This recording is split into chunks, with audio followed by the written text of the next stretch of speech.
I'm actually going to kick things off myself with a really quick IETF update. As any of you who actually participate in the IETF or go to the IETF or have in the past know, there is an immense amount of work that happens at each meeting and on the mailing list in between meetings. And so this is definitely not anything near a comprehensive look at what's going on at the IETF, but a really quick look kind of from again, the deployment and operationalization teams look at things, the topics that we cover, some of the things are kind of just highlights that percolated up, but definitely not anywhere near everything that happened or even anything close to that. First, just for anybody who's not familiar with the IETF, well, we can do a show of hands. Is everyone in here familiar with the IETF? Almost? Yeah? Almost everyone? So we'll look at this quickly. I mean, the one thing I do want to mention here is that the real beauty here is that anyone can participate, right? So whether you do or not is really a choice up to you. You don't have to pay any dues. You don't have to pay any fines. You get on, you can jump onto the mailing list and get into discussions. Working groups are open. You can submit ideas or comment on other ideas. However you want to participate is completely open, and really anyone can do it, which is kind of the beauty there of the IETF. The IETF meets 3 times a year. It moves around the world to different locations, big enough locations that can support an entire IETF meeting, but that's really the only limitation. Other than that, they move around quite a bit. The key piece here is that the IETF meeting itself, if you haven't been to one, it's not a conference like this where you can kind of just jump in and listen to presentations and learn. It's really a continuation of the discussions on the mailing list.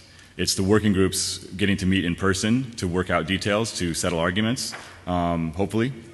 And so it's something that you really need to be participating in the mailing lists, paying attention ahead of time before you can come into a meeting to be able to really participate and get the most out of it.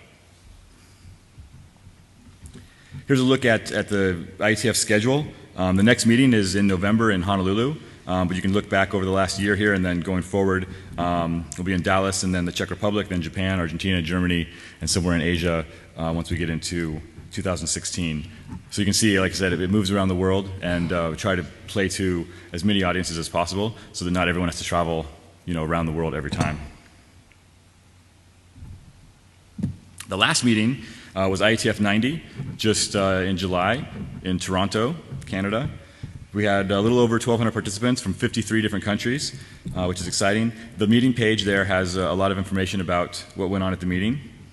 And I think some of the things that were really highlights from a broad perspective at IETF 90 were the Internet of Things, which there was actually a low power and lossy networks plug fest, which is actually outside the realm of the actual IETF meeting, but it's something that kind of happens around the IETF meeting. It was really neat to see that happen, see implementers come together and start plugging stuff together as far as Internet of Things and machine-to-machine communication, and seeing some of that actually work. Another thing was ACE, which is looking at security for the Internet of Things and machine-to-machine communication, which was interesting to see that developing. Another theme that's picked up, I think it started off 1 or 2 meetings before that, is security and privacy. Obviously, after some of the recent revelations of pervasive monitoring, we've seen the IETF really step up and look at how we can prevent that from happening in the future, how we can look at securing, again, security and privacy on the internet, how we can protect users and ourselves from those that pervasive monitoring, right, and try and limit it down to something that's much more appropriate. So that continues to be a theme across the board. Looking at, obviously TLS seems to be a pretty good solution for web traffic, and that's been kind of reconfirmed. But outside of that, right, if you're looking outside of web traffic, there's lots of gray area there and lots of things that need to be done. And so lots of work being done there as well. And then, of course, on kind of the internet governance side, this IANA transition, the US government stepping back and allowing ICANN and the multi-stakeholder model to take over, has been obviously a topic of discussion at the last couple of meetings and again at IETF 90. And really this looks like kind of just not a real big abrupt change, but just another step on a continuum of enhancing the multi-stakeholder model. The IETF has been constantly improving the way that they handle their part of the IANA functions, or their interaction with the IANA functions for quite some time, and that continues. So no big news there, but definitely lots of discussion and lots of attention. There's a link here on our blog. We put up, again, all of the topics that are of interest to the Deploy 360 project. So again, looking at IPv6, DNSSEC, routing security of various types, and anti-spoofing kind of lumped in there as well, and TLS. So we talk about all the working groups and in a little bit more detail than what I'll be able to go into right here on our blog. The next meeting up, again, as I said, was IETF 91 in Honolulu. And one thing I really do want to point out here is you don't have to be in Hawaii to participate in the meeting. There are remote participation available. There's audio streams, there's web conferencing systems, there's Jabber conference rooms. A lot of times there's Etherpads and all kinds of things going on. So you really can jump in and get fairly close to a full experience without being there. Another option is to send a robot. That's happened a couple of times in the last couple of meetings, but that's probably a little bit out of range for most. The one thing I would note is if there's particular working groups you're interested in and you are going to participate remotely, you probably want to let the working group chairs know, just so that they're aware that there's going to be remote participation and that you want to be involved, and that way they'll make sure that all this stuff is set up, whereas they may overlook it a little bit if no one asks for it, right? Like I said, in particular working groups. Digging in a little bit into the topics, again, that Deploy 360 is focused on. Obviously, IPv6 is one of the key areas that we're still looking at. And one of the big things I think that's happening over the last several IETF meetings and over the last year or two or so within the IETF is, maybe even 3 or 4 years at this point, is IPv6 has kind of become a pervasive thing at the IETF. It's not just happening within the IPv6 specific working groups anymore. It's something that is, it is the internet protocol, and it is what things are designed to now. And so many things are IPv6 first, and then IPv4 is the afterthought to bring it in a lot of cases, at least for forward-looking protocols and technologies. If you're not familiar, V6 Ops, IPv6 Operations, is a working group that looks at kind of the immediate deployment issues of IPv6. At the last meeting in Toronto, the focus was on the interaction between DHCP and Slack and how to make that easier for clients. Also, continued conversations on ULAs, unique local addresses, and how what role those play and where they fit. Yeah, those are the main topics. IPv6 maintenance is looking at the actual architecture, address architecture, and the protocol itself. HomeNet is not necessarily an IPv6 working group, but is focused on the future of home networking and how to expand home networks and how to support all of the myriad of IP-related devices in the home going forward. And so because of that, right, it's obviously based on IPv6 being giving you full addressing capability within the home. And so the IPv6 protocol suite is what the HomeNet is really based on, and then also adding backwards compatibility for IPv4. OPSEC operational security, and then again, just touching on a lot of IPv6 issues as we start to roll out IPv6 and get actual real-world deployment information back. That plays into operational security quite strongly. Obviously, we've had a lot more years of experience with IPv4, so many of the security things we're talking about now relate specifically to IPv6 or cover both. And then finally, Sunset 4, which is looking at sunsetting IPv4. So really going back to Tom's presentation earlier, looking at the idea of what happens when you turn off IPv4.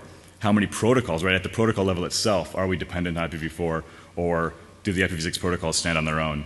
And what does it take to turn off IPv4? And do we need new protocols? Do we need new mechanisms? Do we need new tools, buttons, knobs? How do we get to a point where we can actually shut off IPv4 if and where needed, and have the network keep running?